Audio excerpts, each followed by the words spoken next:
Welcome back to the pod you're looking for. I'm Sam. This is Josh. If you think you're seeing double, you are. We just had Thanksgiving dinner yesterday, and the chins are plentiful. The chins are out and about. Yes. Oh, my goodness. Chins are out and about. Everything has been flipped upside down. Goodness. I've got my body wrapped in, like, clear wrap just to kind of tighten all the... Dude, you think you had it. I had 3 meals yesterday. I had 3 individual, like, straight sat-down meals. So this is interesting. Yes. This is the thing that we're slowly figuring out as we go through life, and we are with your girlfriend, my fiance, is the whole balancing the families and everything. Right. This is becoming the tricky thing because you got to see everybody and everybody wants to be seen. So that means every time you show up, they're like, "Oh, you're gonna have our cranberry pie or whatever the heck," and you're like, "Why? I guess I have to." Of course I do. So you had 3 dinners, or you just had 3 waves of food? I had 3 waves of food, but I hit potatoes were had at each one. That's the most filling thing, right? Yeah, right. That's what you got to do. But it's like it feels like an insult when you show up and they're like, "You got to have food," and you're like, "No, it's like, what no, I'm just gonna sit here." No, you got to be hungry. I'll watch you eat. No, you keep going. You keep stuffing your face. I'll watch you and judge. Yeah, it was a good day. Got to see a lot of people, but it's just, man, when you go, like, we left the house at like 10:30, 11. So I think I left at like 10:30. Didn't get home till like 10. So it's just like you had to stop before it's just a full day. Yeah. What's your go-to 3 things? Deserted island, middle of nowhere, no ships in sight. No, smoke signals didn't work. Fire went out 10 minutes ago. You get 3 Thanksgiving foods. Ooh. What are you going with? Potatoes. Clearly the potatoes are there. Stuffing gravy. Do you mix it? Yeah. Oh, yeah. Are you the mixer, or do you keep everything separate? I'm not the big mixer. I'm not a big mixer. But, dude, if your plate's got to be drowned in gravy Thanksgiving. Yeah. My opinion is the best thing at Thanksgiving is gravy. Well, the turkey at least needs to be like soaked through. Like the gravy needs to soak throug's the turkey, because otherwise it's just there to be a vessel, man. It's just like the thing. It's like chips and dip. That's right. Yeah, that's a great. You just need that gravy. You do, dude. Yeah, you gotta have that gravy. I like turkey a lot, but I get the hate. There was a point yesterday where I was like, I had to get water quickly because I was like gagging on turkey, because it was like very. It's just a dry food, you know. Yeah, you can't have it on its own. Did you see all the stuff about last year? All the crazy stuff happening with like some of the name brand turkey stuff. No. Anyway, there was a lot of weird anyway, stuff. No, what happened? There was a lot of Did you hear about that man that died? Anyway. So let's get to some galactic transition. Yeah, anyway, with that said. There was the turkey. There was some weird stuff going on where it was just like in the production lines, like different things were going on with it. And it's kind of ingrained in my head now that like I'm just worried about touching a turkey ever again this year. What kind of things? Like just weird stuff. Like dirty turkey? Just a lot of stuff. Yeah. Just Episode 26, dirty turkey. That's crazy. Dirty turkey. Yeah. I'm trying to think of what my 3 Yeah, what would your be? My mom makes this thing where it's like a sweet potato situation. I saw this. It's like she makes she mashes the sweet potatoes, but then she puts like brown sugar over top of it. It's like a brown sugar like coating on top. And it's just unbelievable. It's so good. And so I'd maybe that. Are you a sweet potato guy? I am in that situation. Okay. But I think it's because it's the brown sugar. Like if I had to pick between regular or sweet potato, I'd probably go regular. Okay. But I'd probably with the brown sugar thing. This thing is amazing. I'd go that. I am a big stuffing guy as well, but I'm trying to think. I'd go that. I'm a big sucker for the rolls. Oh. Every Thanksgiving Do you dip? Do you like make a little sandwich with it? No, but you got to take a big hunk of butter and put that on there. Yeah. Oh yeah. I dive into the rolls first my family always laughs at me because like 2 days of preparation is put into Thanksgiving, and then I go for the one thing that's like store bought and you just put in the oven. Yeah, exactly. But I'd say the rolls are a big one. So I'd go sweet potato, whatever it is, sweet potato situation, rolls. Mac and cheese. I'll say mac and cheese. Mac and cheese is the sleeper because not everybody does it. But my fiance just made a 5-cheese mac and cheese the other day. Oh my goodness, dude! Wow. Whew. That's the type of thing where you eat it and you're done. You go, whoa. I feel like you don't want to stand up. Take 10. That's good. That's good. I'd say that just for okay. Yeah. That's pretty good. I feel like, to go back to your sweet potato comment, that's the thing that feels like it tastes good, but for some reason I just feel like I can't eat it. Like, no reason other than it feels like bad going down. Oh, okay. I don't know. So, I usually tend to stay away from sweet potato. Did you hear about what was happening with the grocery stores and the sweet potatoes? A lot of dysfunction going on with those sweet potatoes. Let's move on. Oh. Yeah, we probably should. Yeah. No. We just saw. This is a long time coming. This is such a long time coming. I had to drive myself out to Target 2 days ago and get myself a hat. So yeah, show that to the camera. We're representing the squawk today. The squawk. We're squawking up. That's right. That's right. When times get tough, you squawk up. So we're representing, but we on opening night. So this is 2 days after the fact because holidays and everything. We probably would have recorded right after, but timing and everything. You're right. 8 p.m. Wednesday night. The first 4 episodes of the final season of Stranger Things dropped. Finally, we're back. And we sat there over 3 years. We were there to behold the whole thing. Oh, my word. Oh, yeah. We watched all 4 episodes in one sitting and went to bed at 3 a.m. and goodness. Unbelievable. We got a lot to talk about today. Second half of the episode, we're going to do our review of Zootopia as well. Yeah, we got a ton going on. But yeah, let's get right into this, dude. Stranger Things. Yeah. I didn't write anything down because I feel like even if I did, I would just my brain would just be a mess. But there is a lot to say. There's a lot to say. I had to write a few things down because I didn't want to forget some of this stuff. Sure, go for it. But just overall vibes. Again, this is all going to be spoiler, so I think we're going to just openly talk about it. But you got to see. Do we want to start with a rating? I don't really know if I have a number immediately in my head, so I might have to sit here and think for a second. But I feel like we should start with a rating. I think a rating. Yeah. My number has changed every time I've thought about it. So this one that I'm giving is just what it's at right now in my head, but it's subject to change even by the end of our conversation. Are you ready? And again, this is only through 4 episodes, so this is knowing that there's more. Mm-hmm. Okay, you ready? Mm-hmm. Okay. 3, 2, 1. 8.2. 9.4. Really, dude? Wow, yeah, that high. I was very buzzed. That might be your highest rating you've ever given on the podcast. First time I've gone on a 9. Wow, dude. First time. What did I say? 8.2? Maybe I'll go up to 8.5. Yeah, go, get that up there, man. What are you talking about? Let me stop you right there. 8.8. 10, a perfect 10. Perfect 10. Can I actually say that? Can I premise this? Yeah. Okay, all right. we know. We've learned by now. 26 episodes in. Mm-hmm. I think we both like to rage bait each other quite a bit. Yeah, we like to screw with each other a little bit. At the time I saw Wicked for Good with you, I really did like it. I thought it was a great ending, and I thought it was a perfect complement to the first one. It's not a 10 out of 10. There are pacing issues. There are clear moments where the acting is a little like Michelle Yeoh, not her best performance. There's certain things where it's like Elphaba and Glinda are going at it, and it's like fierce and violent and emotional and this and that, and then they're having a sissy fight in the Munchkin land. So it's like a lot of pacing fluctuations. It's not a 10 out of 10. Where would you be now? I'd probably say it's like, not to go back to what I just said, it's probably like an 8.1 to me. Like I'd probably say 8.1. That's close to what I was at. Yeah. Yeah. I think, we'll have to revisit that with the Zootopia thing, because I think they were similar in some ways. So the first Wicked, despite the fact that we both agree it takes a little bit to get off the ground, I think is better. Okay. In just about every regard. Mm-hmm. But the second one is certainly not as bad as I think some people, not you, but some people are making it out to be. Okay. And I think that kind of the difference between Wicked, like part 1 and part 2, the vibe is kind of where I'm going to approach season 5 of Stranger Things. Yes. I think that's kind of, it just feels structurally different. That's a great segue back into it. But yeah, I had to say that because yes, agreed. I don't want my 10 out of 10 rating of Wicked for Good. That was really on the record forever. Yeah, I don't want that to be tattooed on my identity. Yeah, I feel like with Stranger Things, the way season 4 ended, I think it set us up that season 5 had to feel very Doomsday-like, right? And I think that was needed. You can't not have the things happen that transpired and then not have it be a lockdown environment where everything is kind of weird and up in the air. Right. And I think for that, though, it does take away a little bit from the kind of charm that you get in the first 4 seasons of being able to see Hawkins for what it is and kind of getting to have a little bit of that element of, like, the first few episodes feeling like things are semi-safe and seeing things kind of the writing on the wall of things to build it up.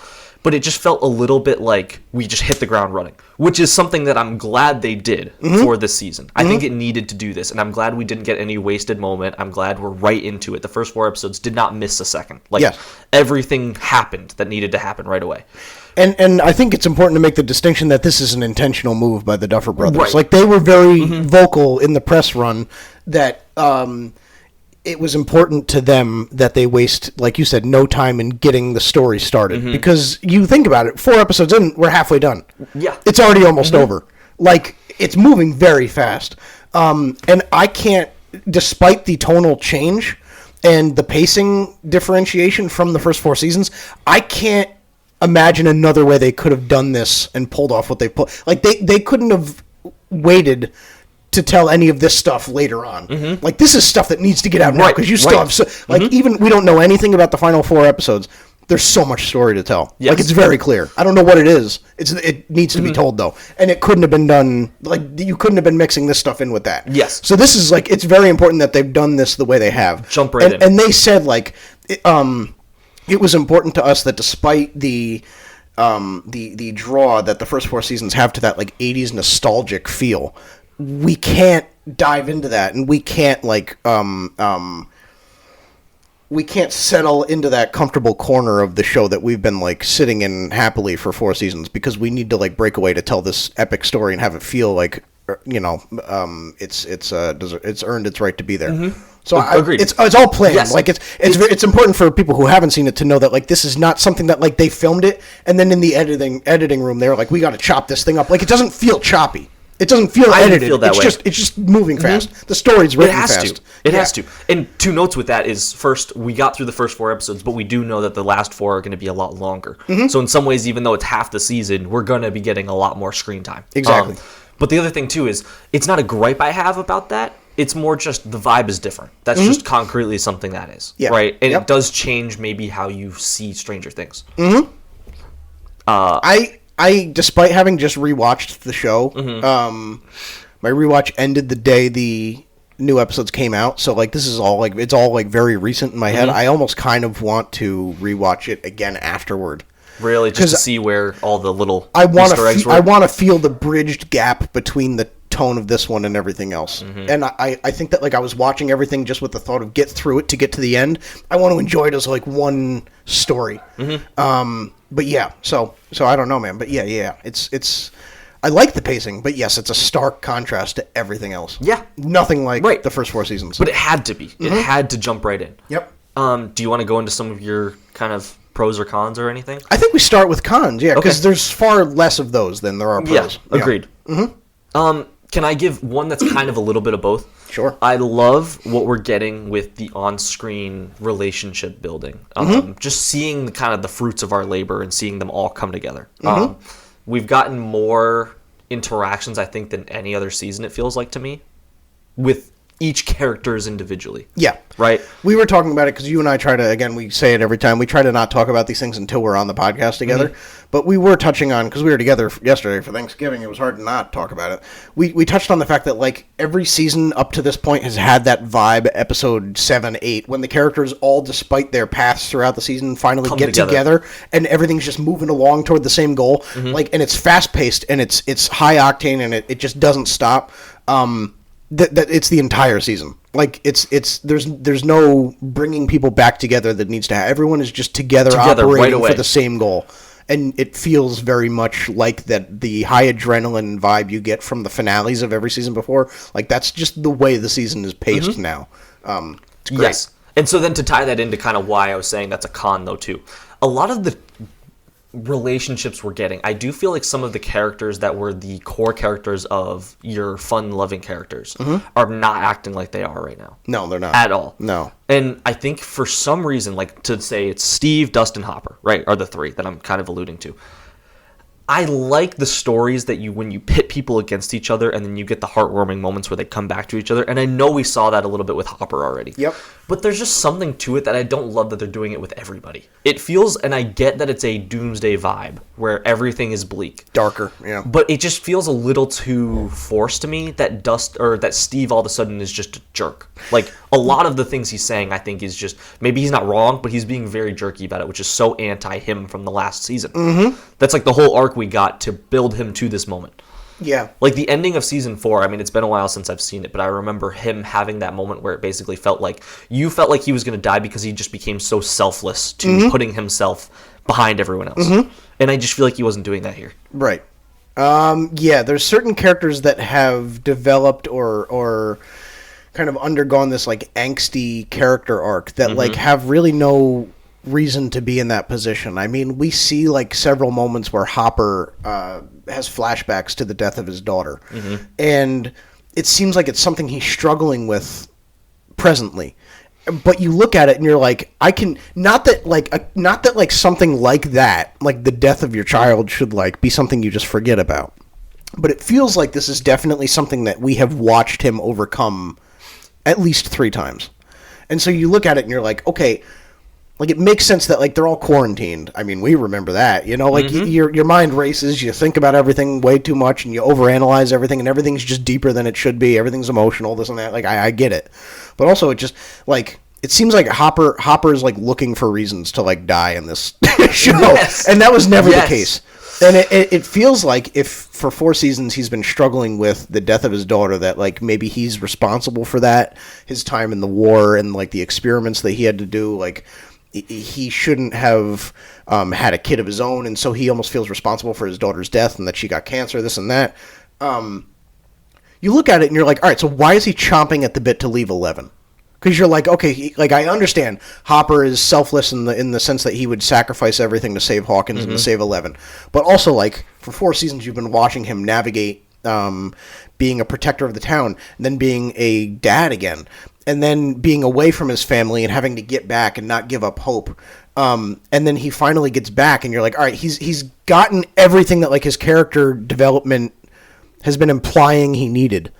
But it almost seems like it's put him back at square one, where it's like in the first season you see him like, you know, just kind of sleeping around and like smoking, you know, through the night and waking up with drinks around him. And not that that's what's going on right now, but it's like he has the same doomer mindset where it's almost like he's angsty for no reason. Yes. And I don't really understand it. And you see like similar, like you were saying with Steve, like I don't like. I just watched season 4. There's no reason for Steve to be angsty. Mm-hmm. Like he's in a good spot right now. He should be in a good spot. He has like a chance to get Nancy back, and he loves all the kids. All the kids are okay. You know, like it feels like there's no reason why Steve should be, especially because there's a line in I think it's like the 2nd or 3rd episode where Steve is saying like, how do we even know Vecna's still out there? Like, as far as we know, we killed him. So it feels like if that's the mindset he's operating off of for a majority of the season so far, like he shouldn't be anything. He should be the most jovial one because in his head, it's like the job's finished. Mm-hmm. So and Dustin is the one that feels the most deserved for me. I hope he finds his way out of his slump. But the Dustin thing makes sense. I was just about to say, I think the Hopper and the Steve thing are the problem because we saw with Hopper, he goes through the whole battle in Russia where it's like he is getting tormented. Mm-hmm. Right, tortured, everything. Mm-hmm. And he comes through that, and then you see him have this arc where then he kind of overcomes all that and becomes his good self again. Mm-hmm. So then to then revert right after, without anything concretely happening to him at all, other than, I feel the pressure of wanting to protect 11, right? Which is important, but that hasn't been any different than it was before. Yeah. And like you said with Steve, he ends on a high note. Dustin makes sense because we just saw him go through the lowest point that he's ever been in. Right. And now he's getting made fun of for it, and now he's having to deal with other stuff. Yep. Which that scene was a little corny to me. Are you feeling that? I feel like they're trying to... When they're bullying him by the locker? Yes, I feel like that new head guy for... I don't know if he's the basketball team guy. Yeah, he was in the 4th season, but he was kind of a background Yes, I feel like they're trying so hard to do what they did with the last guy, Chrissy's boyfriend, in season 4. Mm-hmm. Because when he died in season 4, everyone was like... Thank goodness. Yes. Like, it felt so needed. Right. And I feel like they want so badly to get another guy like that. There has to be a jerk. Yes. Yeah. And I just, for some reason, like, every scene with him has felt very, like, I don't know. It's felt a little too, like, old school Disney to me. Yeah, I think I wasn't so bothered by that so much as I was like the scene by when he was by Eddie's grave and they come walking and it pans around to the one guy. He's like, "Hiya." I was like, "All right, buddy." Yeah, they're watching Teen Beach Movie or something. Yeah, I know. You're about to get a knuckle sandwich, guy. Loser. Okay. Yeah, we're above this. Like, this show has been above this whole time. I want to bring that up because I think that above all is my biggest con is some of the writing choices. I think that there's certain jokes that are being made, some innuendos that are being implied, some choices with dialogue in moments that really shouldn't have a joke that I'm looking at it and I'm like, okay, if this was a 1 season a year show, I could excuse this. You've had 4 years to write this thing and 10 years to plan it out, and like that's the innuendo that you're throwing out right now. Like you're making that joke right now so often. Like, come on, dude. You know what I'm saying? Like it's like that where you're kind of like it's 4 years to write this thing. I don't know. It feels like it holds the dialogue to a higher standard.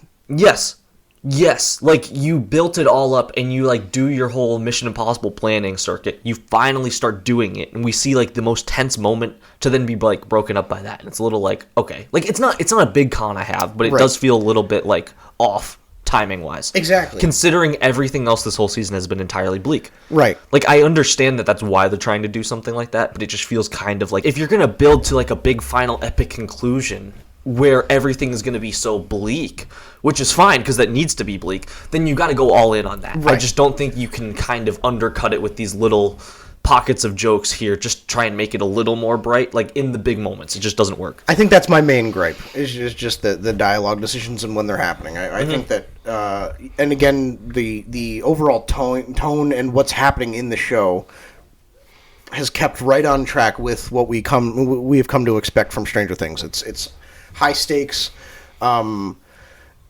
Everything ties together. Like every detail matters. Like that doesn't change. But sometimes just like it feels like because you've set characters like Steve and Hopper and Dustin on these trajectories to like be down and out so that they can come back up. It's like in the meantime, so you've lost your comedic heart. So now it's like you're putting these characters that have not been known for their comedic chops in comedic positions to like. Yes, carry the show in that way, and it like if you're gonna bring your comedy people down, like just leave it. Don't try and make some guy who's never been funny because it's not gonna work. And I like it's almost like the audience won't know when to laugh. You know what I mean? So then it's just awkward because you've just made a joke that's not funny with a character that's not funny, and people just don't know what to do with themselves. And I think that's my main gripe. But it's really not that much to like as you can see from our ratings, bring the show down that far. Right, and I think with that all said, it is half a season. We still have more than half in terms of actual screen time left. Yes. I would imagine the bulk of the story in the season we haven't even seen yet. So. And usually the beginning of a season outside of like the first episode is going to progressively get better as it goes on. I think with that said, a lot of those beats that we're kind of hitting on can be fixed quickly. Like, sure. I think they probably have a plan to fix that quickly. I would agree. I hope we get that kind of resolved quicker than maybe they're planning. I don't want to keep doing that Steve Dustin thing the whole rest of the show, and then the last second in the 11th hour we figure it out. Like I hope that they kind of figure that out sooner. Right. So again, to your point, I think it's the joking. I think it's some of the character dynamics feeling off, and I don't know if it's not a gripe with them in their writing of the direction. I think it's just a gripe with maybe how I'd compare it to other seasons, that it doesn't feel as much Stranger Things-y Hawkins that you're used to. Right. And I think that's my only gripes. I mean, again, I gave it a 9.4, so like I feel really good about it. Yeah, where they left it and everything. It doesn't leave any room for the nostalgia, jovial vibe that you've been accustomed to watching this show, but at the same time, again, there's no room for it. Like with this story, it's either you're going to be epic or you're going to be nostalgic, and nostalgia won't get you anywhere with where the story's headed at this point. So it's like you have to leave it, and that's why I would like to rewatch it as one thing. Because it's weird to see like the separation in tone. It's it's hard to get epic. I think like it's hard to just naturally make epic. You have to build that up over time, and they've done all the work to do that. Yeah. One thing I was just reminded of with another con thing, I do kind of want to touch on the Max bit of it. Sure. Yeah. Which again, I mean, we haven't really said anything spoiler too much yet. No. So this is about to be a spoiler. Yeah, this is a huge thing. So whatever, but. Yeah, I don't know how I felt about the Max appearing to Holly Wheeler. I liked the direction at first. I thought it was going to be Eddie. I did too. I really did too. Yeah. When they panned up from the boots. Right. It looked like his pants. I was like, holy crap, dude. And you know what it was too, is Sadie's, the way her hair was done, it was curly and it went long. So the second I saw in the window? Yes. Yeah, I thought it was Eddie. I was Eddie, like, oh my gosh. Yeah. It's Eddie. And then they did the reveal. I like what she's doing. Mm-hmm. But there was something about it that when we got to see it fully done out in episode 4, I was like, right. Okay. And I kind of talked to you about this a little bit yesterday. For some reason, in the past seasons, well, not for some reason in the past seasons, but in the past seasons, it's been a lot more like we have 3 circles of people and pockets of like, this is a main story. And like, once we get to episodes 6, 7, and 8, they're all going to come together. Yeah. The beginning of the season just outlines all of those stories. They come together. Mm-hmm. This season is so different because every single story, maybe it's side parts, but they're all on the same mission together. They're all just doing little pockets of like what's going on in the mission. Yep. So they're all directly involved in this main thing. And I get that it's definitely separate. And I'm sure in parts 5 through 8, she's going to come back in some other capacity that involves her directly. But it feels too much like this is now just like a very small like side thing. Sure. And I know Holly is the main driving force of like what made episodes 1, 2, and honestly the rest has made them react the way they are. Mm-hmm. But I hope they take it in a direction where we get it being more of like them being inside Vecna's mind is really, really important for the general story, not just them getting out. Yep. Do you know what I'm trying to say? Like, I hope it's not just like, oh, they found a way to escape and now they can help. Mm-hmm. I hope it's more like they need to come to them to meet them because this is a very pivotal thing, being inside his mind and seeing these memories. Growing up a big Steven Spielberg fan, there was always, like, every movie he has, there's, like, the central structure of the story. I'll take Hook, for example, the Peter Pan legacy movie with Robin Williams. It's, at its core, a movie about how Peter Pan came back to the real world, grew up, forgot who he was, got married, went into business. He forgot everything about Neverland. And then something happens. Hook takes his kids and he's thrown back into Neverland to remind himself, and he has to remember, I'm Peter Pan. And he like has to come back into his own and go on like a journey of self-discovery and take on Hook again one last time to get his kids back. It's a great story. Mm-hmm. But it's actually for the fantastical nature of the Peter Pan world, it's a pretty like grounded story. It's just a guy, Peter Pan has become just a normal man that like has to remember magic again. But then in addition to like that, so like there's scenes where Peter is just with his, or he's at like a corporate dinner to celebrate Wendy, who, you know, is back in the real world and she's like an old lady now. There's like a scene where Peter and his wife are at like a corporate dinner to celebrate Wendy and her charity.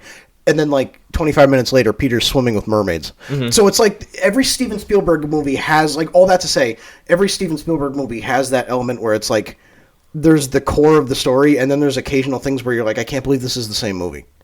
And that's kind of where I feel the Duffer Brothers are drawing inspiration from for this. It feels like the Steven Spielberg nature of, like, we have our story we're telling, but also we have this, like, random, like, passion thing we're just going to throw in here just because we like the way it looks. Like, that's what it feels like a little bit. And I think that there's something to be said about Max being inside Vecna's mind for an extended period of time, learning what his greatest fears are, coming back and communicating with 8. Communicating with 8, whose power is to get inside somebody's mind and have them see their worst fears. I think that there's going to be a huge plot element there where it's like Max will be able to be like the mole who brings all of Vecna's fears to 8, who can exploit that and get inside Vecna's head. I think that will be like a huge thing. Yeah. And so, like, in the long run, like, nothing about what's happening am I looking at it and saying, this is useless. It just feels so structurally different from everything we've seen before. It feels like it's a fantasy show, you know, a show that up to this point has just been a grounded thriller with sci-fi elements. It feels like it's like we've stepped into Neverland, kind of. And it's like Whiplash a little bit when Max is showing like her Goonies style like cave with all of her knickknacks and this and that, and she's dressed like a Lost Boy. You know what I'm saying? But like at the same time, you see the vision, but also it's Whiplash a little bit. And considering the whole 4th season was Max trying to get out of Vecna's head and get out of her own head, it does feel a little redundant. But again, I see how they're going to use it to kind of take Vecna down. I guess at least that, like, I think that's her connection with. I think that's how 8 gets brought in. Like, it makes sense. I really like your take there. You know what I'm saying? Yeah, I think that's great with 8. How you bring that in. Yeah, and give her a bit more of a direction instead of just trying to escape and get back. Right, and then she's just back and she doesn't do anything. Yeah, it's like, oh, good, we have Max back. Exactly. When she has that direction piece. Yep. And I assume it's all coming down to the wall. Correct? Yeah. And the way I've seen it, I don't know if this is where you're at, is that the upside down, the wall and the upside down, it's like the same thing. So like they're playing almost, it's like a third parallel dimension thing. Yeah. That's how I'd almost seen it, where it's like you've got his memories which are making up the upside down. And so that's why they say it seems nice, but it's really not great. Right. And it's almost like you're seeing that all flipped on itself. I don't know. I don't know how that all works, but yeah, and I like that we don't know. Like, I like that there's more to like. I like that we can't tell where the story's going. Can we get into the 8 thing now? Yeah, sure. Because I was actually not expecting to see 8 there. Like, zero part in my head, I didn't think it was Vecna. But I didn't know what I was thinking. I remember the actor who played Callie was at the premiere for 5, but also so was Barb, and so you're like, right, anything's possible. Right. You don't really think about it too much, you know. But yeah. Yeah, really not upset by it. Like, I see a lot of people being upset by it. I'm glad, because honestly, now there's no part of the show that's not essential to the story. Important. Yep. Yeah. Now season 2, episode 7 or whatever matters. Yep. It actually matters. Yeah. I love that. Well, it's great. It elevates everything. It only serves to make the show better. So I think it's great, and I look forward to that. I do think that kind of doesn't do many favors for Hopper's doomsday mindset, because he's going to look at that and be like, all right, 11's good. She's got her family. She's got her sister. I can go blow myself up now. You know what I'm saying? Yeah. Or I'd even say, too, because then they just showed what they're going to do to 11 if they get her. Right. I mean, that's what the writing on the wall is there. Right. Oh, so that would be incentive for him to stay alive, you're saying? Or are you saying... maybe more to stay alive, but like less to feel like he can like trust 11 to like go off. And do sure. You know? Okay, yeah. But so what do you think about 8? You feel good? Yeah, I don't even know what to do with that yet. Right. I don't know. Her, Will, and 11 are going to be amazing. It's just going to be so cool. Dude, yeah. Is it time to get to Will? I think it might be. What was your reaction to like that moment? Dude, it's something I had thought in my head. I remember back in like season 3, something in my head was like, maybe he like has some sort of like connection. Right, because he can sense him even though the mind flayer. But it just never happened. Right. In that moment when he did, I thought there was going to be a point where he had the ability to kind of mentally control the Demogorgons. Mm-hmm. Not like physically. You know what I'm trying to say? Mm-hmm. Like he could almost put a block up in their head to be like, okay, you can't do this. Right. Because there's the moment where Joyce is like going to like go head to head with the Demogorgon, which I think was the point. He gets it to step back. Yeah. Yes. So you're like, okay, so he's got some sort of ability to get in their head. Mm-hmm. I didn't realize it was like he's actually got the powers to like he can like snap them right now. He's Vecna. Yes. Yeah. He really is Vecna. Mm-hmm. Wow. Crazy, dude. I love it. Do you think, because I've seen people say this, do you think that the Vecna's whole reason for coming into the real world and speaking to Will and then just walking away, do you think it's like Vecna knows the power Will had and he was trying to tap into it? Like he was trying to get him to kind of unleash? Or do you think that was like totally, Vecna was just rage baiting? Like, do you think that Vecna actually like came in to be like, I know he's got this power and I need it unleashed so that I can like take advantage of this and like get him on my side or something? I think so. Or do you think that like he had no idea? I think he does have an idea. Because you know what I thought in the moment was, why would Vecna do that? Right, just walk away. Yeah, why would he just do that? That makes no sense. Right. And so, because knowing the Duffer Brothers and knowing the show, obviously there's a plan. There's got to be a plan. Yes. It's just not going to be that simple of him turning around. What? Like, he knows what he was doing with Will. Yeah.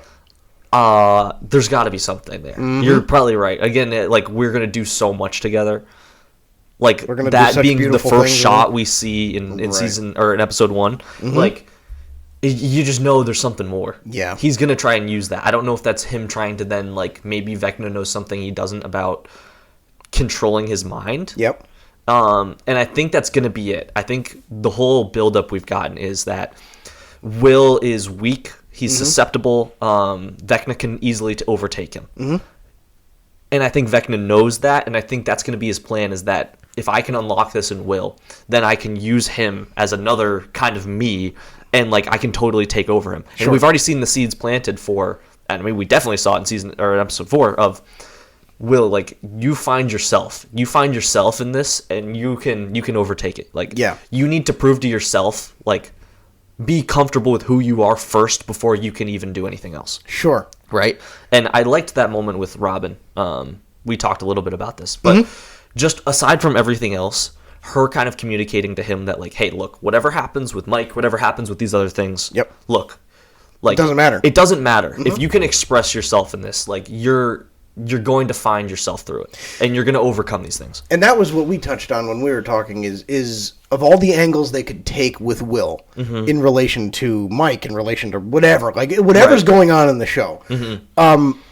The narrative that Robin was pushing of, regardless of what's happening over there, like, you need to be, like you were saying, you need to be okay with yourself and your own skin, no matter what other people are doing or saying. I think that that's such a important thing to distinguish for Will's character going forward, just for his own power, for his relevance to the team. And I think, but what's interesting to me is, like, when he finally unleashes his power, I think that a lot of people are hyped, understandably so, because this is arguably the biggest plot twist in the show, even though it maybe could have been expected at certain points. It's a huge change. They don't really distinguish whether that was him controlling anything or not. You know what I'm saying? Like, they don't. Like, it's implied that he finally takes over, but, like, for all we know, maybe, like, since Vecna or the Mind Flayer has still been kind of, like, getting inside Will's head, but it's been kind of, like, power untapped up until this point, maybe him loosening his own, you know, self-doubt or whatever, like, that happening, maybe it wasn't a thing where it's like he took the power into his own hands. Maybe it just allowed Vecna to use him to a further extent. You know what I'm saying? Like, we don't know yet. Right. So I'm so hyped, but I'm also like, I don't know if this is a good thing. I don't know. I think he thinks that he did it on his own. Probably. I just wonder if Vecna was behind it. Like, right, exactly. Because what would 3 Demogorgons be to Vecna? Yes. Right. But when we talk about the whole Mike 11 Will kind of discussion, I think that distinction you said before is so important with this, that now we've got it that the end game for Will is him finding himself. That's the end regardless of what's going on. Which he can do, and you can still have everything else kind of work out. Because I know, for us personally, like,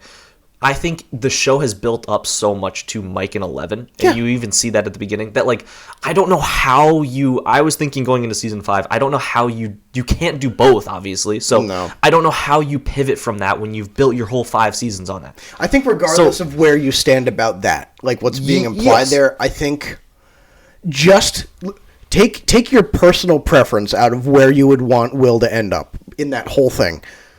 From a narrative storytelling standpoint, for them to spend 4 seasons, 10 years of stories building up Mike and 11, only for it to go in a different direction at the very last second, would, like, from a narrative storytelling standpoint, be a terrible decision. Like, just from a storytelling standpoint, speaking to nothing else. Yes. Just from a storytelling standpoint, build up this, and then just all of a sudden pluck Will out and put him over here. Mike, it makes no sense. So, like, I don't know. Like, that's the plot line I hope they're very careful with, because it's just, it feels like then you put Will in a position where Will's over here being happy. What do you do with 11 then? You know what I'm saying? Which is why I think the only way this works is that one of the two of them has to die, essentially. And I see, that's the other thing I'm thinking is, people are like, oh, Will's got power, this and that. It's like, as long as the Upside Down persists, Will is going to have power. But it seems like every time somebody has done something to the Upside Down, done something to the Demogorgons, he's suffered in the same way. You torch the portal, Will is writhing in pain. You punch a Demogorgon or you hit him with your car, and Will flies across the room. If you destroy the Upside Down, Will's dead. Right. And we've seen situations where it's like 11 has lost her powers, or she's like almost like been so exhausted that her powers have just gone away and she's had to refine like that. But you see situations where 11 is not one and the same with her powers. Like, her powers were put, like, they were kind of imprinted in her. Whereas it seems like it's very much Will does not exist without the power that he has. So, as weird as it sounds, I almost think that if you destroy the Upside Down at the end of this show, you almost put Will in more danger than 11. Do I think 11 would be likely to sacrifice herself in the end more than Will? Probably. But I also think that Will is more susceptible, because we've seen Will be put in more pain as a result of his powers than 11. And yes, So it's interesting, dude. I really don't know what angle they're going to take. I don't either, but I'm starting to think it's the Will one. Yeah? Because you've made him the focus. It was always him. Right. You know? Right. And would that be a bad decision? No, I think that is the decision to do. Yeah, in my opinion. Again, I think you're right. One of them needs to go. He goes down taking. One has got to go. One has got to go. No, but one of them has to go down. Sure. And I think he's the one that brings it all with him. I think it's like it's like, I don't know, it's like Captain America crashing the plane into the water. Like, someone has to go down with it to be able to take it, right? Like, I think he just has to be the guy. And I think the way they've set it up now, too, because of what we've said with Mike and 11, it doesn't make too much sense. And I was a little, like, not sure, because in the beginning of Season 5, outside of their little moment, like, it does feel a little bit like you're trying to see Mike shift. But yes. I think what's going to happen is Will is going to have the moment where he gets to voice what he's feeling to Mike, to everyone. I think that conversation needs to go down. The shot in the trailer where it's him hugging Jonathan and somebody else? Yeah. I think that's going to be like one of the moments where he like tells them, confides basically. in everybody. Yes. Okay. And I wonder if that turns into them, like, Mike being kind of confused and not knowing what to do, but, like, not being able to have a chance because Will ends up sacrificing himself. Oh. And I think that kind of skirts around the issue. So then you get Will getting his payoff, you get Mike having the conflict, you get Will sacrificing himself, taking down for the team. Mike and 11 still are together because that's just where it's at. We still have that scene in the trailer where Mike is like going to talk to Joyce, and Joyce is like got her head in her hands or whatever. Remember that scene? And I was saying a couple weeks ago, I think that one of the Byers boys just died before that scene. Right. I think that something just happened. It's interesting, dude. I think maybe you're onto something, but I don't know, man. I don't know. I think that the conversation needs to happen. Will and Mike. The thing is, I don't know. We'll see. There's like 4 different relationship schemes that we've got going on right now. You've made it so abundantly clear that Mike just feels protective of Will as a friend. Yes. It just feels like it would be such a change that doesn't honestly feel, I don't know, cohesive with everything. Yeah. I don't know, man. And they could make it, like, it's not that their dynamic to me is too forced. It's forced when you have 11 in the picture. It's not that it doesn't make sense overall. It makes sense if 11's never there. Right. If she was never a thing, or that was a season 1 or 2 thing. Right. Like, you can actually, it makes sense to me. The whole point of season 4, Mike's entire arc was centered around him being able to express his unbridled love for 11. Right. So then to just immediately flip that makes no sense. Right. Yeah. And the love thing was being built up for, I mean, I remember season 3, remember they're sitting in Bradley's or whatever it is, the grocery store, and like Mike is trying to say it and he can't. He's like, oh, the thing that people say. And she's like, what? And then they get interrupted. Like, this has been a long time coming. Yeah. But I don't know, man. Yeah. I will say something that I appreciate about the show.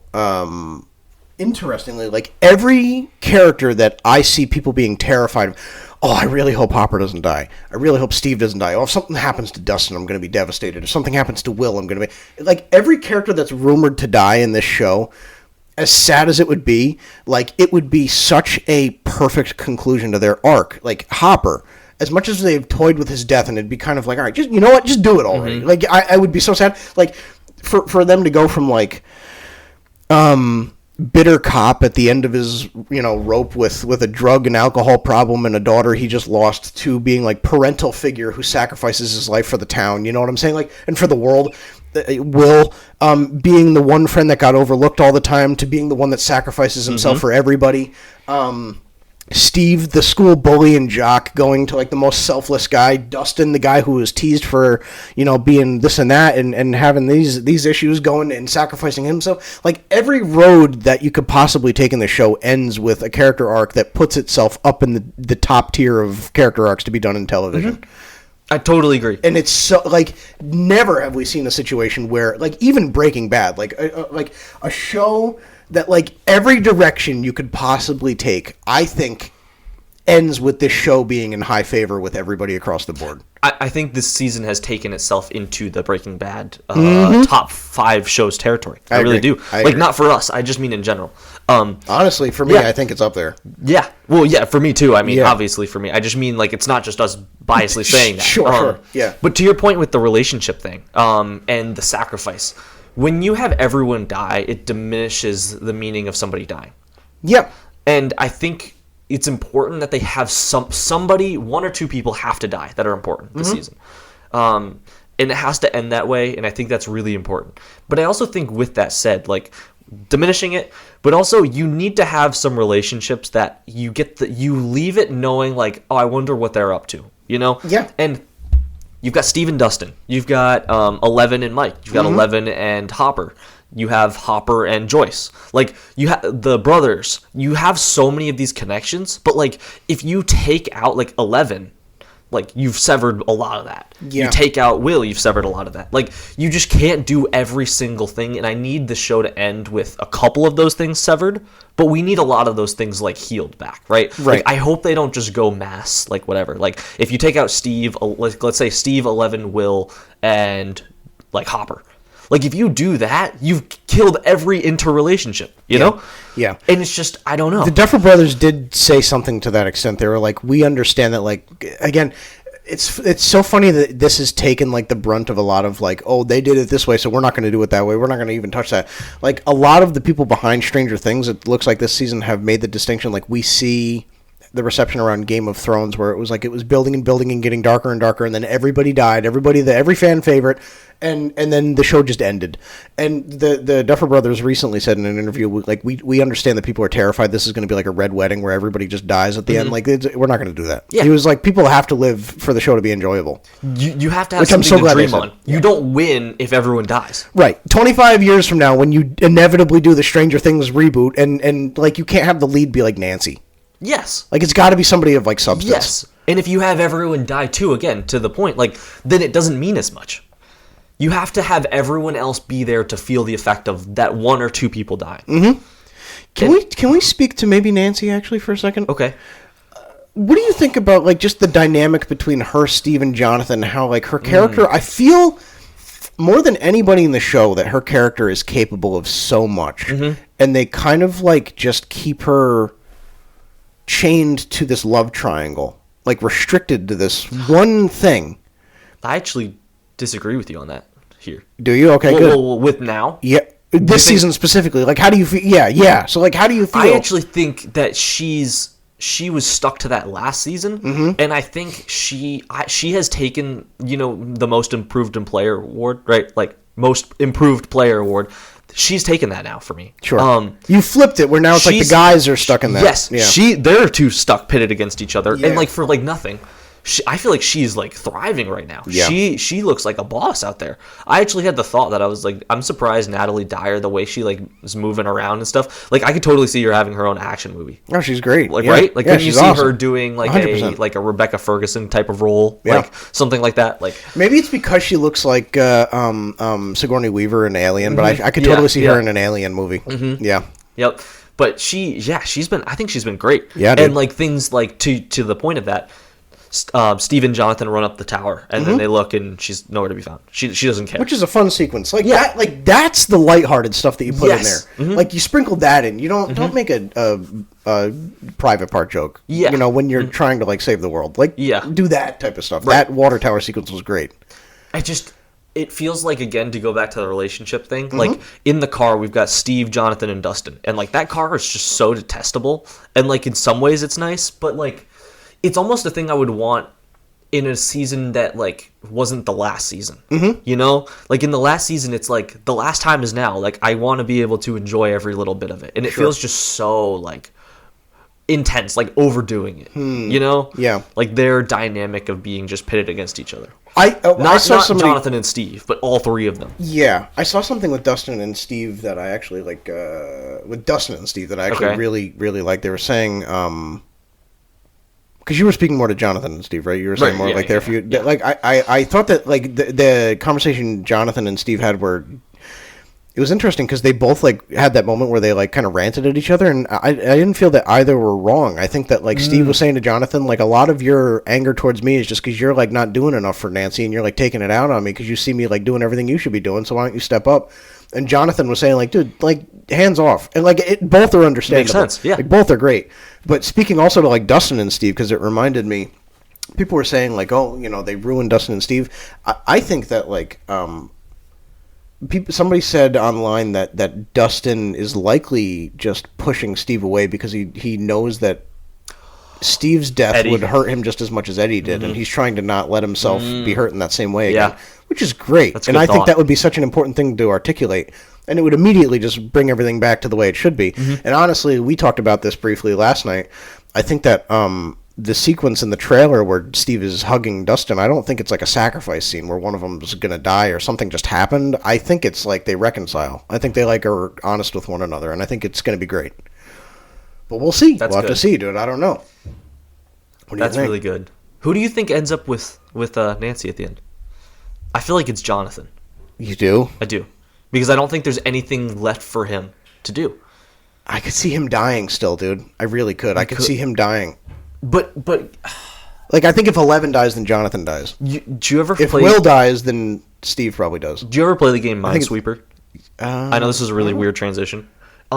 It's like a lot of times when you'll do it, there will be like a grid type of thing. The grid.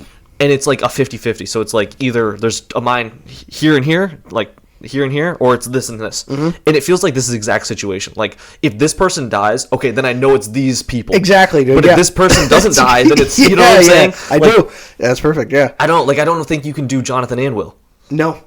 But if Will doesn't, then I think Jonathan's gone. That's exactly what I'm thinking. But I do think Will's gone. One of the Byers boys is done, I think. Yeah. Time is up. It's over, yeah. Maybe you're right. But I feel like Jonathan is being more like himself this season. Yeah. And definitely Steve has Dustin. That can be his thing. Sure. What does Jonathan have? Unless maybe the only way I see it is he dies for Nancy, but then are you going to do Nancy and Steve after that? Like, that's kind of awkward. You know what I'm saying? Like, unless he's going to be a complete, but he's not. He's like finding his way back. And also, as much as the sequences in 4 where it seemed like Steve and Nancy were getting back together, like as much as those felt like a deserved thing to me, I also feel like it would be a great service to Steve's character to show that like he doesn't need that. Yeah, dude. I don't know if he really needs Nancy. I don't know. We'll see, dude. I don't know. I don't know. I think I'm starting to think it's him. You think it's Steve? No, I think Steve doesn't get her. I think it's Jonathan and Nancy's endgame, I think. We'll have to see. We'll have to find out in 1 month. Christmas. We'll see. Hold the ham. Hold the ham. Imagine Nancy dies. It's just the two of them. And then Steve and Jonathan end up together. Have a heart-to-heart with Robin, and then they end up together. Robin just starts working, pulling all the strings. All right, last up, I think we've touched on just about everything here, but I feel like we have one outlier that we haven't discussed yet, and that's right. Being the biggest thing. That's probably. The biggest thing. The new the Transformer version of Ultron. The new and improved. Vecna. I am Vecna. It really is, right? It looks like Optimus Prime. Yeah, man. Mixed with Ultron, mixed with Groot. And we have Vecna. Yeah. I said to you, he looks so cool, dude. He looks cool. The scene with the dude. Yeah, he looks more. He looks more battle ready to me. He doesn't look as scary. Is that weird to say? Like, really? I felt maybe not scary is the word. I felt like he looked grosser last season. Because he looked so slimy. Somebody said he looked like a skinned Grinch in the fourth season. I agree. Yeah. So maybe that's not the right word. Scary. He looks more intimidating. He has a presence more now. I agree. But he also looked a little bit more like when he was around last season. I felt like uncomfy from not because I thought someone was gonna die, but I just felt like weird about it. You know, like I was like, this just feels uncomfy. He's not just the way he like touches your head. Exactly. And is it time we say it? I think he's a pedophile. I think there's a little bit of something going on. Yeah, dude. Why just kids? Why kids? The perfect vessels. Ew. Is it because they're weaker? Because they're kids? Like they're weaker-minded? Probably. But like, it's weird, dude. It is weird. But how do you find that out initially unless you're just preying on kids in the first place? I know. I don't know, man. That scene was gnarly though, through the head. Like he bowling balled him. I don't know if that's the most brutal death the Duffer Brothers were talking about because they said like season 5 is the most brutal death we've ever done. I don't think so. You think it gets worse? Yeah, you're not gonna. That like made me like a visceral reaction, like my body tensed up. I was like, but I need you to think about this for a second. Yeah. We have episode 7, which is the end of part 2, which has to build on part 1. Sure. So there's got to be something more, and then you have a finale that ends everything. You got to have something happen. Do you think the brutal death happens to a character we care about? Or do you think it just happens to like a random soldier? I don't know, but like, I don't think it's brutal because usually brutal kills are not meant for characters you love. You like want to see the pain in their face as they like die or something, you know? Sure, right? Sure. But like, I don't know. You have to. How do you top Will being revealed as that in the reveal of Vecna back finally? Like, I don't know. You have to top that. Yeah. And obviously they feel like they have. Yeah. So, but you got to do it twice. Yeah. Actually, this is the last thing we didn't talk about. Can we acknowledge that I hate Netflix for not letting us do this weekly? It's terrible. Imagine we just started a week ago and we just did 1 through 8 through the new year. Why didn't we do that? You could have had still 7, the end of 7. So 7 and 8 still could have come out Christmas and New Year's like you wanted to. And then you could have just had the slow build. Because we could have talked so much longer about just episode 1, just episode 2. Like, it sucks that you put it at, for us, 8 p.m., right before a holiday, that I stayed up till 3 in the morning watching, and then I woke up the next morning early to go to Thanksgiving stuff. I was exhausted. I'm hungover. Friends of ours who are big fans of Stranger Things have not even finished it yet. Right. Because they got home late last night after Thanksgiving. I logged on to Instagram at 9 a.m. yesterday, and it was everywhere. It's everywhere. So Will holding the Demogorgon was just on my feed first thing. Right. At 9 a.m. Yes. That same thing happened to me. That's right 6 hours after Right after I finished it at 3 a.m., I opened social media, and everything had it. So if you didn't watch it right away, you're screwed. Yep. But you also, because of Thanksgiving and everything, you weren't able to watch it all. Right. And it's almost 5 hours of content at 8 p.m. for us anyway. So, at least on the East Coast, like, it was annoying to me. Like, yeah, man. It was actually annoying because it was like, I want so badly to be so deeply invested. Imagine if they did 2 episodes, and then you could have done 2, I don't know, maybe right at the end of this weekend. Or something. Yep. Like, even just a little bit of space. The only thing I'm thinking is maybe they're just trying to, like, mitigate the amount of spoilers that get out, like, in between. Like, I don't know, maybe if you do it week to week, like, more things are likely to leak. Hype. I don't, exactly. But I see what I'm not even, like, I totally agree with you. But and I know the maybe that's what thing is working that way, but I just see, again, if it's coming out on Christmas Day, like, I mean, I guess it's fine if they do the 8 p.m. thing again. Yeah. I guess it's fine. Yeah. But, like, I guess this was the worst one. Like, worst, like, set of episodes? No, like positioning of it, because I think doing it before the holiday is actually worse than doing it on the holiday, because if you're doing it at 8 p.m., you're like, okay, well, it's the end of the holiday. Who cares? Well, are the next episodes coming out Christmas at 8 p.m., or are they coming out Christmas Eve? Because that would be... I think it's December 25th. Is it? I'm fairly confident. We'll have to see. But if it's Christmas Eve, that would suck. That's tricky, dude. That would suck. I don't know what to do with that. Yeah, right. Like, I got to go to bed so I can, go upstairs so I can put presents under the tree, you know? Yeah, well, we have, like, a service that we got to go to, and then we got to see family, and then you got to be up early, and... Goodness. Dude, I don't know. Although I will say the next drop is only 3 episodes, so you stay up until 2 instead of 3 a.m. Yeah, but at the same time, it's probably also going to be much longer. Yeah, they're each like an hour and 30 minutes long. Yeah. So it evens out. Yeah. The last one on New Year's Eve will be okay, because it's just one, right? But even like you were saying, holiday thing, like, it's tricky. Like, I was with my fiance, and she was like, oh, we should do something for New Year's, and I'm like, yes, like, let's start at 10:30 when I get out of Stranger Things. Yeah. It's hard, dude. Yeah. And it's like, how do you articulate to people? Like, it's not you. I don't want to be with family on. No. Like, this is a huge thing. This is huge. I can't miss this. Not even like emotionally, like, I can't miss it. Like, I don't want to see these things online before I see them with my own eyes. Yeah, this is not even a podcast thing for once. Right. Like, we have to see this otherwise. Exactly. The thing that I've been building to, I don't get to be part of. Yep. It kills me inside every day that I didn't get to be part of Breaking Bad when it was coming on. Oh, I know, dude. And the fact that now I have a similar thing, the closest thing probably of this decade, and I get to be able to be here for it. I don't want it to be spoiled for me. Yeah. Yep. Like, imagine if you knew Gus, if you saw. Sorry, this is a. So if you haven't seen it, because I know Cam, is working his way through it. So no spoilers. Plug your ears for 10 seconds. When Gus died, if I saw Gus dying on my page, like, I would have been, like, so upset by that. And I'm so surprised you didn't, because that, like, those scenes are everywhere. I had no idea. Yeah. I had no idea.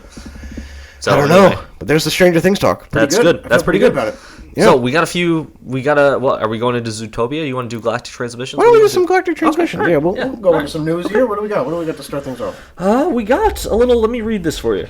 So, in just a couple weeks, we're getting Avatar 3, Fire and Ash, coming out. Yep. And so, James Cameron just came out, and he said he's confident that Fire and Ash will make money. Yeah, can you read this quote without the expletives, by the way? Yes. Is it possible? But he says he'll stop making films if it flops. Quote, I've been in Avatar land for 20 years, and if this ends, cool. If this is where it ends, cool. It'll cost a blank ton to make. Yep. And it needs to make 2 blank tons to be profitable. Not 1, but 2 blank tons. 2 blank tons. A whole 2 blank tons. A whole bushel of blank tons. So...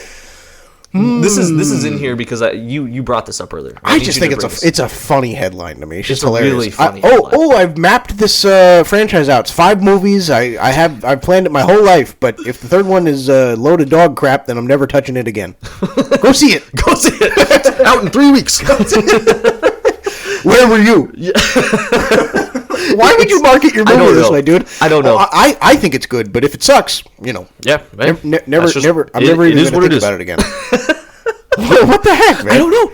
But something else you mentioned. Where is the audience for Avatar? Yeah. I'm not saying there isn't one. This is like the world's biggest mystery. Area 51. I've never seen a really huge Avatar fan. I know people that have liked it. Seen it, of course. But like it, love it. Yeah. Where are they? And we're not talking about well obviously people show up to stuff, dude.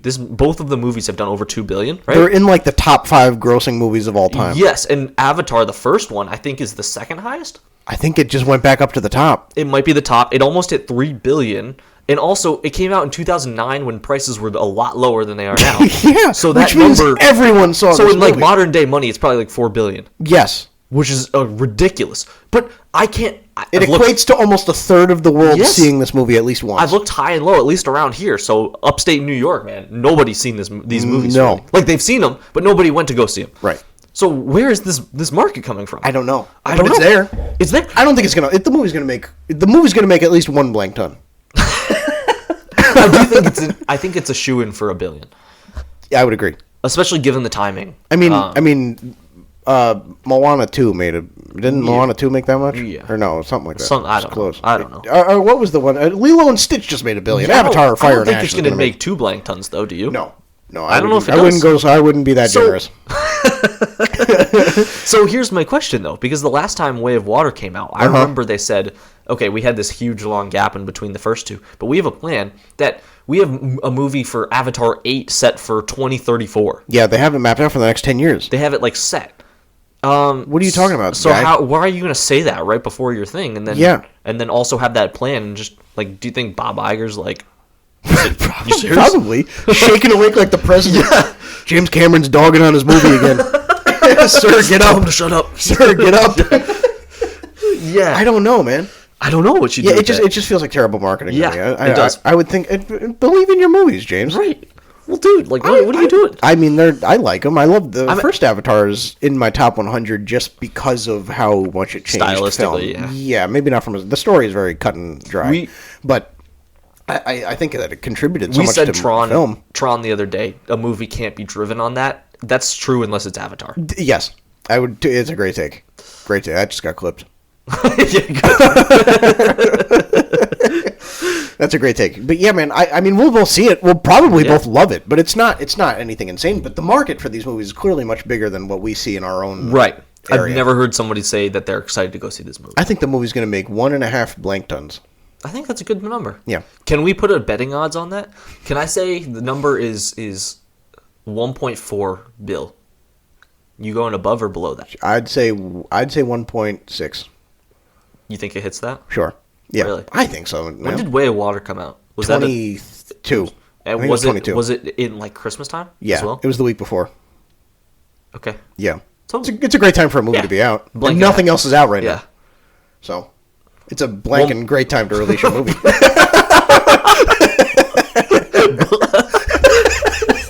All right, what else do we got? What else do we have? What else?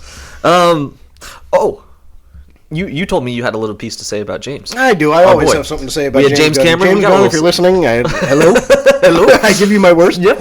I just Lantern. No, we love James Gunn. Yeah. We do. But we just like to. Well, you had to throw another chirp. Let me say this for the people that are just tuning in. We love James Gunn. We want Batman. That's all. Yeah, we do. We want Batman. We do. And we don't want him to be 50 years old. And right. Soup says the other thing on we the need. outside of the pants. Soup says the other thing we need. That's right. That's Dick Grayson. Yes. Yeah, but I will say, James Gunn Lanterns broke last week and a half ago after we recorded with Cam. Lanterns got delayed around 4 or 5 months. Wow. Good. Oh, good. Okay, yeah. Okay. And in the meantime, a couple people leaked some images of Lanterns, some stills of Hal and Jon Stewart using the rings, and everyone was going nuts. Losing their minds because they look like great shots and they look totally believable. Mm-hmm. Come to find out, it's AI. The curse of AI. AI strikes again. Oh. And so James Gunn was confronted with these images and are these real? Are these no, they're AI. Don't trust a thing you see. Just release a freaking image then. How about? We've been looking at the same image of these two guys walking up the dirt road for 2 years. Release the freaking image of the show. Or how about maybe take your pie hole out of it? Because we've been talking for a long time. Oh, it's all him, his projects. Oh, I'm excited to see Lanterns because it'll be the first time we see somebody that's not him. Right. Well, it's delayed. You're going to have to wait on that, and let me be the voice person to tell you. Yeah. No. Yeah. Let me be the bearer of bad news. Why don't we have the actual director come out and tell us? How about instead of releasing a multi-season show about the Bat family with Batmite and Batgirl, how about you and Mole Man? The Curse of Mole Man. How about you release the freaking Lantern show? How about we put our efforts in that, huh? How about we got a Wonder Woman stuff, but down the pipeline. Down the pipeline. We just had this Batmite thing just slid across my table. It was so good I couldn't not irresistible. tell it. I had to tell it. I had to tell it. That had to be told. Goodness, how stupid would I be if I didn't tell this Batmite story? The people are clamoring, asking, breaking down my door, knocking down my bedroom door, taking the covers off me in the night for Batmite. They also told me, if you don't prioritize this Jimmy Olsen spinoff. Jimmy Olsen and Batmite we're getting, but Lanterns has been delayed and Wonder Woman's a no-show. DC is in good hands. It's in great hands. The best there's ever been. The best hands there is. Christopher Nolan, we don't want another Batman movie. We got Batmite. Yeah, we got Batmite. I just kind of feel a little bit like I love everything James Gunn has put out. Official big DCU project. We didn't see Peacemaker. Start to finish.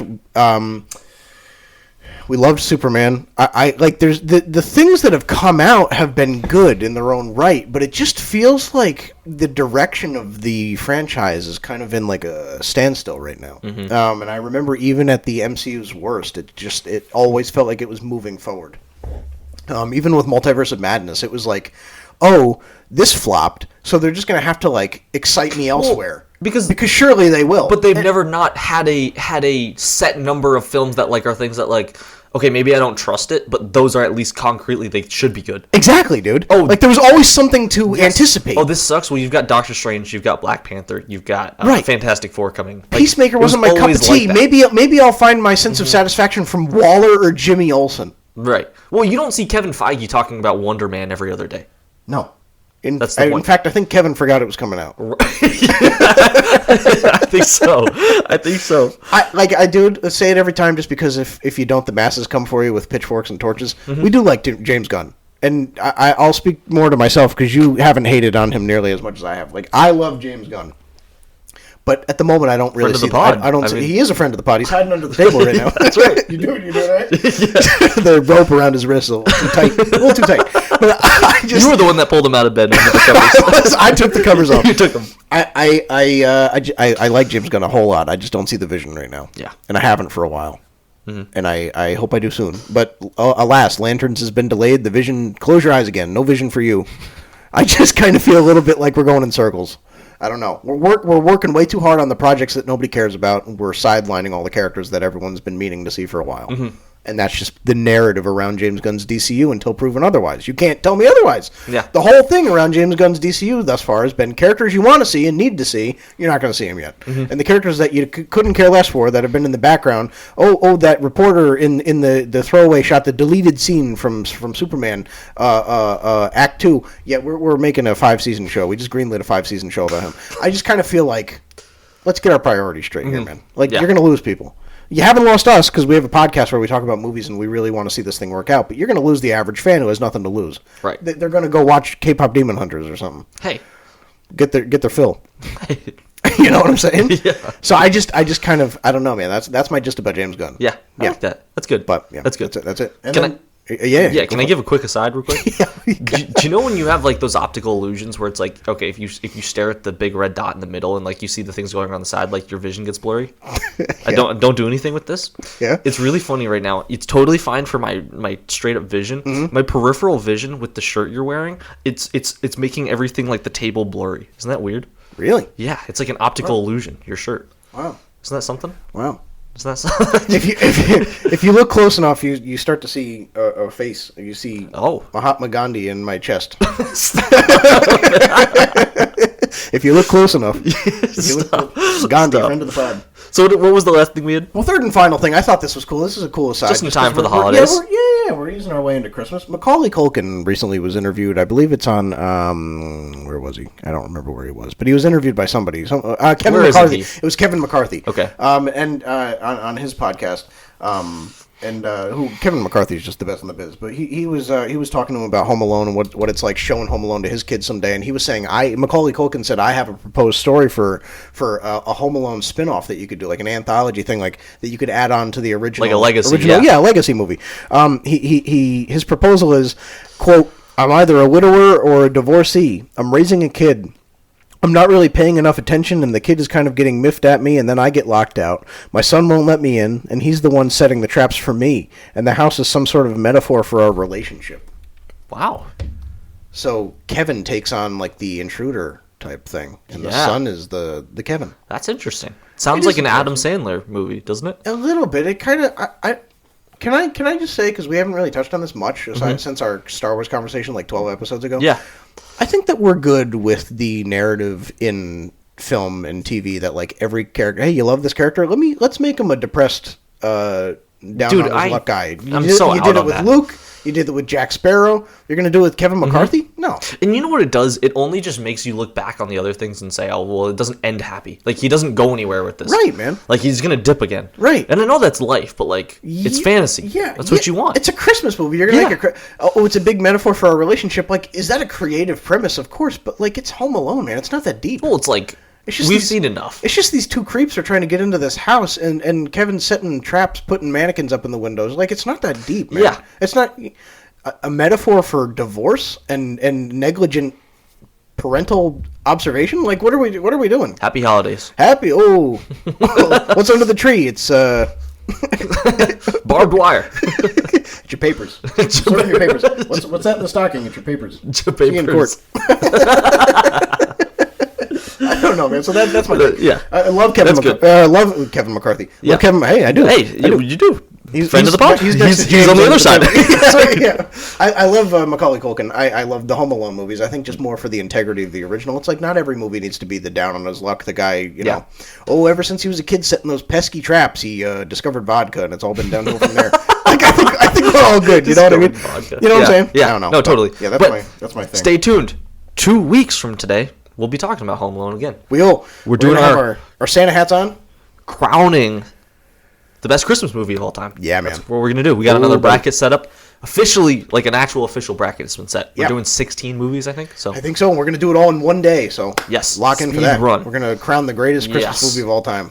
That'll be good. There you go. Good. Ho, ho, ho. Okay, last but not least, certainly not least. Let's make this very clear. This is certainly not least. The zoo is going wild.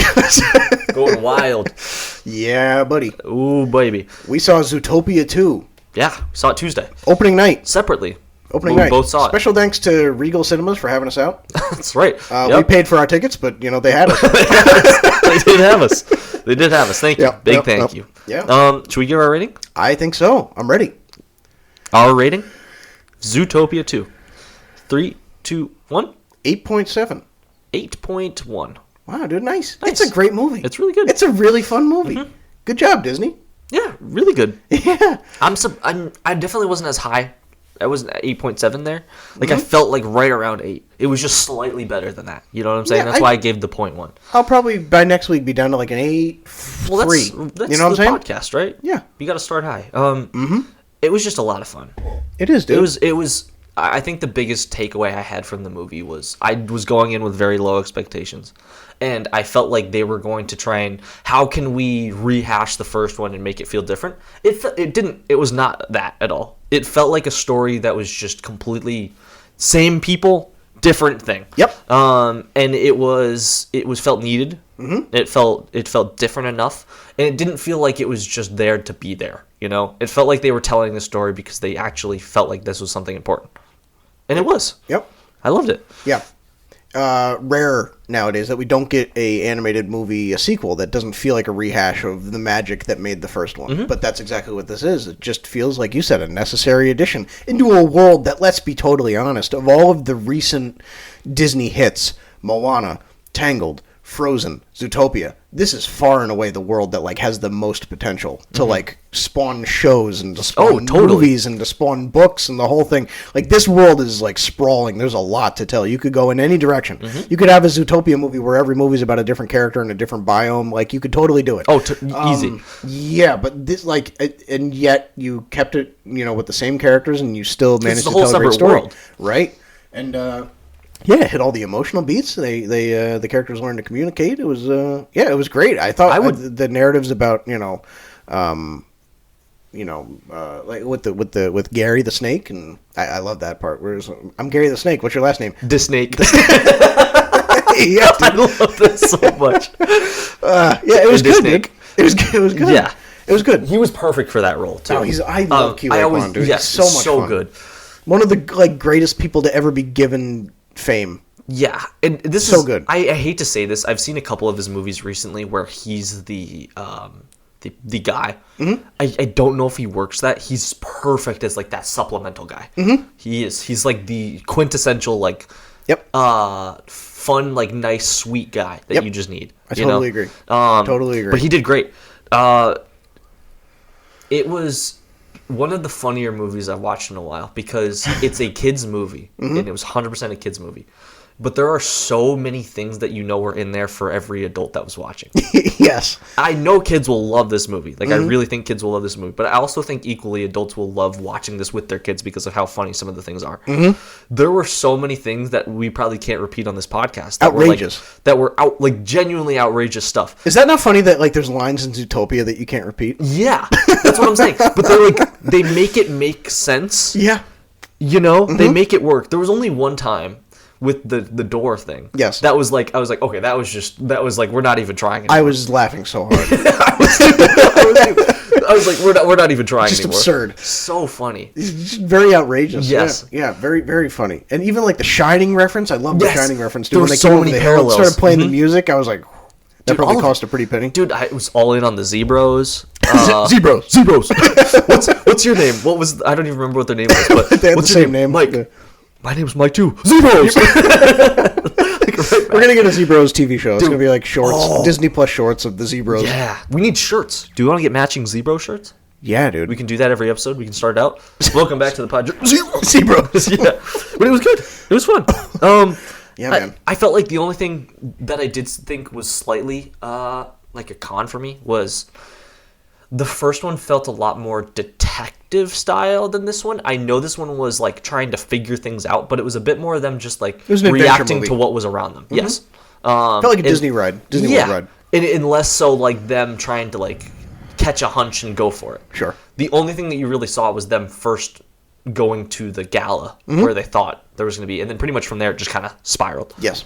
I also felt like a lot of the movie didn't even like take place. Like, I know the first one does this a bit too, but a lot of it's not even really in Zootopia at all. It's the outskirts. Like, most of it's the outskirts, which was fine. But it just, for a movie that, like, the first one had the charm of feeling like you had this big world building of what Zootopia is, I felt like they kind of strayed a little bit from feeling like you were directly there. So that's why I still think the first one's better for me. But I think this one might be funnier. I would agree. I think it was. This one, honest, and even like all the references, they go to the one guy who has like the stand with all the movies and everything. It's got like all the Disney, like the Mandalorian. Or whatever. I saw the Mandalorian one. Thor: Love and Thunder. It was so good. This to me, I would go so far as to say like this is like what Toy Story is to Pixar. Like this is Disney's answer to that. Like it feels like this is Disney's opportunity to have a franchise that runs for like 6 movies. Yeah. Like this could very successfully go on for a while. Especially because, do you think that's what they're doing here with? Especially with what they're doing here with like they're teasing that we never get to see them get together, like Judy and right, like a will they won't they? Right, yeah. It's like they finally won't. They literally express their love for each other essentially, but you still don't get that. Right, it's more like a platonic friendship. It's like, dude, they keep teasing you. Yeah, but yeah, it is like that. We'll see. But that whole sequence is really nice. It was very. Yeah, man. Good sentimental moment. It was great. It was great. I have a thing. A little bone to pick. Oh. A little bone to pick. Oh, do you? I'm sitting there as a 24-year-old man in Zootopia 2. Right. And there was a family behind me, in the row behind me. And both parents were asleep 25 minutes in. And they had 6 kids, all below the age of like 6, that were like rambunctious. They were kicking the back of the chair. They were throwing things. They were running up and down the row. I think it's time to get kids out of kids' movies. What? Get them out of the theater. They have to watch at home? I think they have to wait for it to come out on Disney Plus. Wow. Get them out. But then the numbers wouldn't be so drastic. That's all right. That's all right. What in the world? You know what I'm saying, I think man? There should be what do you do? Like, what can you do to mitigate that? Because I feel that COVID screwed some things up where people don't know how to act now in theaters. You're just letting your kid run around. When was that ever a thing? We start sectioning. Kids can only sit. There's a family section. Oh, you think I so? know. We revert back like 150 years. back to the 60s? No. I'm kidding. I'm going to get more of those allegations only again. Get unbuttered popcorn. No, but like, what if we did like a family section thing? Like, what if the first 5 rows were family sections? Or what if like at you know how like at some big churches they have like the soundproof room where it's like the mother can go in whenever she needs to like like a side room. Yeah, you have like a soundproof. They're like watching a hamster ball. Yes. Okay. Yeah. I could do that. Poke holes in the top and just let them breathe or whatever. That's crazy. You know what I'm saying? Oh yeah, I get you. I'm being like, I'm not one of those people that hates kids. I just am like, yeah, it's annoying.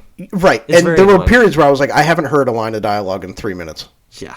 That stinks. And at that point, it's like, 24-year-old guy, like I have no business being in Zootopia other than to just like talk about it. It's a great movie, but you know, obviously it wasn't made for me. Mm-hmm. It was made for those kids. I just don't think those kids should be in that theater. You should be there, not them. Yeah, that's what I'm saying, dude. I don't know. What do you think? Am I being too extreme or what? No, I think that's the play. No, I'm just kidding. No, but I think it's important that they be there because, dude, have you seen the numbers we're looking at? Dude, this is on pace to be. It was the biggest opening box office weekend this year. It's on pace to be the biggest. Zootopia 2. Yes, the biggest revenue this year. I mean, Avatar probably tops that, but right now it's on pace to be the number 1 movie this year, grossing. I mean, that's good stuff. It is. Can we quickly talk about this? Did you see that trailer, the goat trailer? No. You were talking about this. You said you were late. So they just I didn't even see this as announced at all. Like this was the first time I've ever seen anything for this. It's called Goat, and it was produced by Steph Curry, which is funny. But anyway, it's an animated movie. Yes. Something I really enjoyed that they did is, you know how they always say from the same studio that brought you this. Yeah. They said in the thing, they said from the same artists that brought you K-pop Demon Hunters and Into the Spider-Verse and Across the Spider-Verse. Oh. Which I was like, something about that distinction, I don't know why it gave me chills. Yeah. Like, it feels so much more, we talked a little bit ago, probably, I don't know, 15 episodes ago, about just feeling like Sony's now kind of on top of the animation game. Yep. It looked really good, stylistically. But just seeing them kind of now market themselves as like this grouping, like, right? You know what I'm saying? It's not just that. Hey, Sony you know overall, that animation you love. Yeah. We did that, and we're doing this now. We're gonna hire this person. They'll come in and no, like these people are like the people that are on top of it. I don't know why it was like. Now I want to go see it. Like you know how we talked about Christopher Nolan and Steven Spielberg and guys like that.